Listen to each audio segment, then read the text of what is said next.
ನೀನು book ಕುಡಿಮ.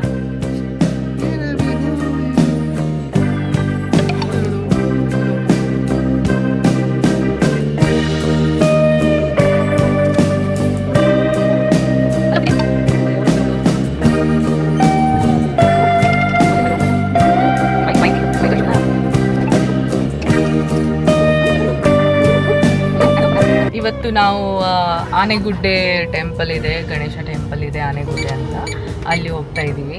So ಇವರು ನಮ್ಮಮ್ಮ ಅವ್ರು ಬಂದಿದ್ದಾರೆ, ಆಮೇಲೆ ಇನ್ನೊಬ್ರು ನಮ್ಮ ಫ್ರೆಂಡ್ಸು ಬಂದಿದ್ದಾರೆ. ಸೊ ಅವರೇನೋ ಪೂಜೆ ಇಟ್ಕೊಂಡಿದ್ದಾರೆ ಆನೆಗುಡ್ಡೆ ಟೆಂಪಲಲ್ಲಿ. ಎಲ್ಲರೂ ಇವತ್ತು ವೈಟ್ ಹಾಕ್ಕೊಂಡಿದ್ದೀವಿ, ಇದೇನು ಪ್ಲಾನ್ ಇರಲಿಲ್ಲ. ಸೊ ಏನೋ ಒಬ್ಬೊಬ್ರು ಒಂದೊಂದು ಹಾಕೊಂಡು ಬಂದರು, ಆಮೇಲೆ ನೋಡಿದಾಗ ಎಲ್ಲರೂ ವೈಟ್ ಹಾಕೊಂಡಿದ್ದಾರೆ ಅಂತ ಗೊತ್ತಾಯ್ತು.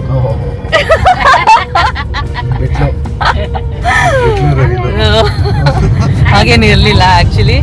ನಮ್ಮಮ್ಮ ವೈಟ್ ಹಾಕೊಂಡಿದ್ರು, ನಾನು ಇನ್ನೊಂದು ಡ್ರೆಸ್ ಹಾಕೊಂಡಿದ್ದೆ, ಅದು ನನ್ನ ಹಸ್ಬೆಂಡ್ಗೆ ಇಷ್ಟ ಆಗಲಿಲ್ಲ ಅಂತ ನಾನು ಯಾವ್ದು ಹಾಕ್ಕೊಳ್ಳಿ, ಟೆಂಪಲ್ಗೆ ಹೋಗೋಕ್ಕಿದ್ದೆ ಸ್ವಲ್ಪ ಬ್ರೈಟ್ ಹಾಕು ಅಂದರು. So white is the best colour ಅಂತ ಅನ್ನಿಸ್ತು ನನಗೆ, ಅದಕ್ಕೆ ನಾನು ಹಾಕೊಂಡ್ಮೇಲೆ ಇಬ್ಬರು ವೈಟ್ ಆದರು. ಅದಕ್ಕೆ ನನ್ನ ಹಸ್ಬೆಂಡ್ಗೆ ಮತ್ತು ನನ್ನ ಮಗನಿಗೆ ವೈಟ್ ಶರ್ಟ್ ಹಾಕ್ಸಿ ರೆಡಿ ಮಾಡಿಸಿದ್ದೀನಿ. ಹಲೋ, ಅಲ್ಲೋಡಲ್ಲಿ ಹಾಯ್.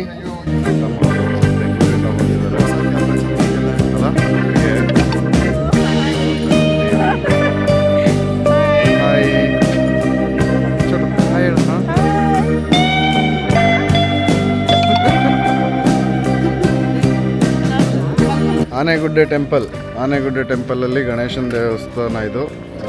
ಸಖತ್ತು ಪೀಸ್ಫುಲ್ ಇರುತ್ತೆ. ಅದಕ್ಕೆ ನೀವೇನಾರು ಹೇಳ್ತೀರಾ ಆನೆಗುಡ್ಡೆ ಟೆಂಪಲ್ ಬಗ್ಗೆ? ಆನೆಗುಡ್ಡೆ ಟೆಂಪಲ್ ಬಗ್ಗೆ ಏನು ಹೇಳೋದು, ತುಂಬ ಚೆನ್ನಾಗಿದೆ, ವಿಸಿಟ್ ಮಾಡಿ. ತುಂಬ ಜೋರು ಜನ ಇದ್ದಾರೆ. ಒಳಗಡೆ ಎಲ್ಲ ಕ್ಯಾಮೆರಾ ಅಲೌಡ್ ಇಲ್ಲ, ಸೊ ಅದಕ್ಕೆ ಒಳಗಡೆ ಏನೋ ಕ್ಲಿಪ್ಸ್ ತೆಗಿಯೋಕ್ಕಾಗಲ್ಲ. ಸೊ ಊಟಕ್ಕೆ ಕೂಪನ್ ತಗೋಬೇಕು. ಊಟಕ್ಕೆ ಕೂಪನ್ ತಗೊಂಡು ಇವಾಗ ಊಟಕ್ಕೆ ಹೋಗ್ತಾ ಇದ್ದೀವಿ. ಇಲ್ಲಿ ನಾವು ಪ್ರಸಾದ ತಗೊಂಡು ಊಟಕ್ಕೆ ಕೂತಿದ್ದೀವಿ.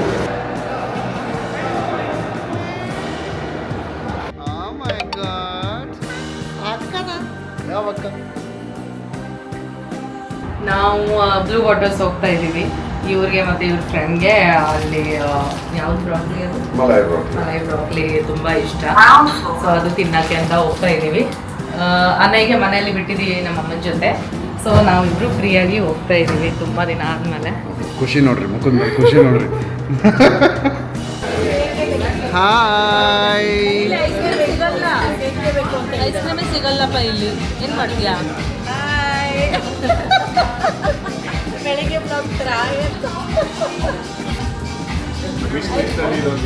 ಆಲ್ಮೋಸ್ಟ್ 1 year ಇಂದ ಇದಿತ್ತು. ನೀವು ಬಂದಿಲ್ಲ ಅಲ್ಲ? ಅದೇ ಇವಳು ಬ್ರೊಕೊಲಿ ತಿನ್ನಿಸ್ಬೇಕು ಅಂತ.